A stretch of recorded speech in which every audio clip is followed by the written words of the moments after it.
Alright, hello. Today is going to be the little basics or the first start to the tutorial series that I'm going to have on Python. Python is a really simple language to learn. It's object orientated, so it's a very good language to learn. It only takes a little while of your life to learn this. It only took me about a month to 2 months to learn Python completely. It's a very simple language to learn that's very powerful, and if you want to get into machine learning and other things like that, this is the language for you.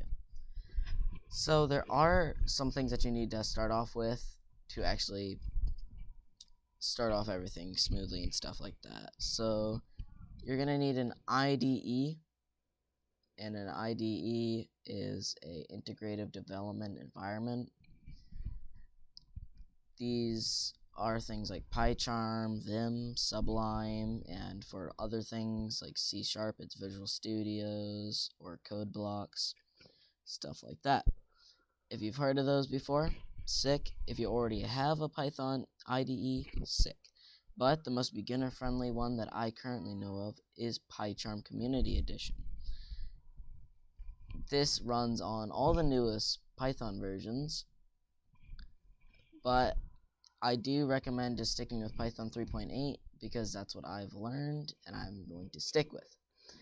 Until Python 4 comes out, I don't think I'm really going to make a new a more updated version like Python 3.9. Although 3.8 still goes into 3.9, it's barely anything different. I think the only difference is probably some wording in it, but that's fine because it's not much of a big change. So other than that, this is the introduction video. The videos that I'm about to do from now on are going to be in short segments of 10 to 15 minutes video each, or maybe even lower, because I'm only going to focus on one topic and keep it on that. I'm going to try to explain it the best of my ability so that you can learn it swiftly and nice and clear. It's clear for you. If you have any questions, put them down in the comment, and if someone already knows Python that are already in my comment section right now, answer someone's question for me, but I promise that I will get to every question that you post, and if I'm not able to answer it, I'm sorry. I will try my best, trust me. So, to get Pycharm, you will go on your browser, or you should go on your browser, search Pycharm, and when you go to Pycharm, you click the first link, which should be JetBrains.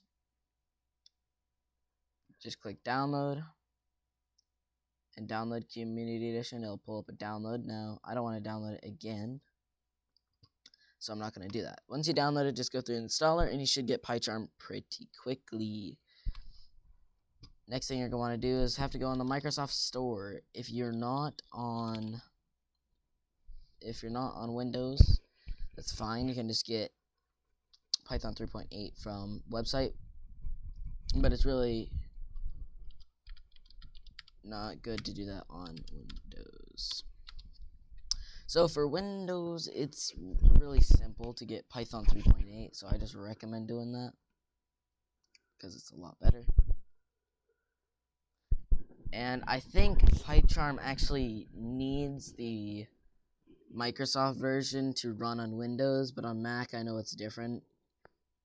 If you're using Linux, this is the same process as it is on Mac. Just download Python 3.8 from the website.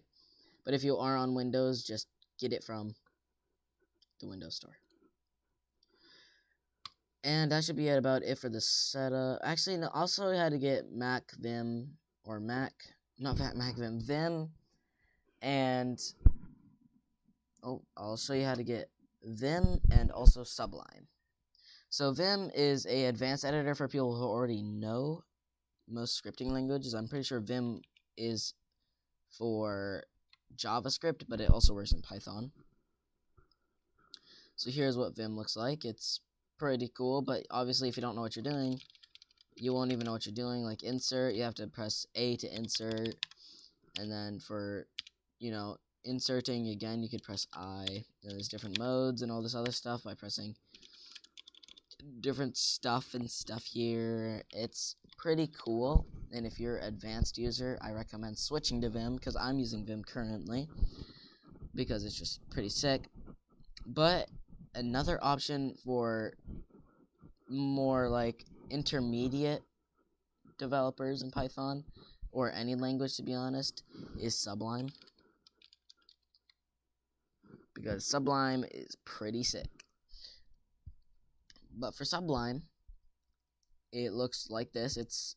Looks pretty clean, and it's pretty cool. Now, Sublime has a whole bunch of different languages you can use in it, even Lua and all this other stuff, if you want to use Lua. But for the most part, I think a lot of people use this for Python and C#, because I use it for Python and C#.